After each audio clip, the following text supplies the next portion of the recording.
some of my deepest secrets. Thought I'd take them to the grave, but I gotta be real right now. So trust me, I mean what I say. Trust me, I mean what I say. Trust me, I mean what I say.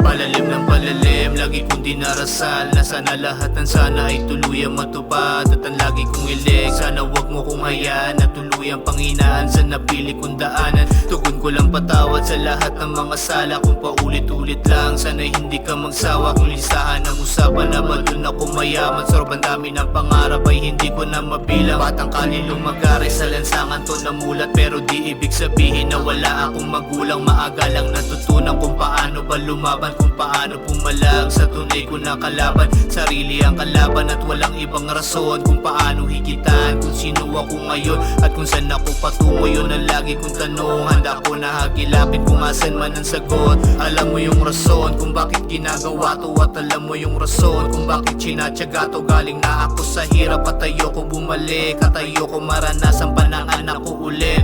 Di mo masisisi kung bakit ako yumabang, kung bakit ko nasasabi ang hindi mo inasahan. Parehas na may sapatos, magkaiba lang ng sukat. Magkaiba nila kara, magkaiba din ng sugat. Hindi mo masusukat yung lalim ng mga sugat, at kung paano tinahi, at kung paano ba magbunga. Ginawa kong pandili, kung ano ang naranasan, kung meron man narinig ay di ko na pinatulan. Saksi ka ng buhay kung ano ang ginawa ko, at kung paano ko binago yung maling tingin ng tao. Aminado mainibin ang isipang malikot, dala ng kapusukan kung bakit ako bigo. Kung bakit ako bigo ay hindi ko din alam, at hindi ko din alam paano ko nalampasan. Kung bakit ako bigo ay hindi ko din alam, at hindi ko din alam paano ko nalampasan. Kung bakit ako bigo ay hindi ko din alam. Madalas akong lito sa eksena malaman. Pakiramdam ko palagi ako lagi ang laman ng usapan sa paligid na nakakatawa lang.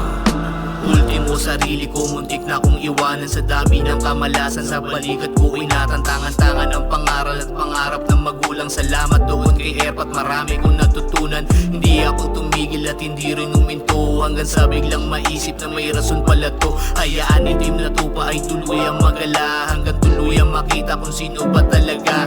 Hanapin ang sarili o hanapin ang sagot, o baka naman kasi hindi sapat ang yung tugon. Kung malasin edi malas, kung benasin edi buenas. Sa dami na mali, di na para pang magugas. Dami din ang mga sala na hindi ko din maamin, pero laging sinasabi na wag mo kong gagayahin. May aral na para sa akin, kaya mana kong tinuring bawat sugat na tamo. Ginawa kong pampag-isip kung bakit ko natawag ang sarili kong matapang. Handa ko na pumalag kung ano ang kapalaran, kung ano man ang ihain. Tanggapin lang ng marahan, tanggapin ang lang marahan, tanggapin lang ng marahan. Dahan-dahan kung binago ang ikot ng kapalaran. Inaral ko din maigi kung ano ang kailangan. Kung matalo man sa una, di na para panghinaan. Ginawa kong basihan upang merong matutunan. Pwede mo kong husgahan sa luma na ginawa ko, pero wag mong aningin yung katulad ko na geto. Alam mo yung rason kung bakit ginagawa to, at alam mo yung rason kung bakit sinatyaga to. Palalim ng palalim, lagi kong dinarasal na sana lahat ng sana ay tuluyang matupad. At ang lagi kong ilig, sana wag mo ko nahayaan na tuluyang panghinaan sa napili kong daanan.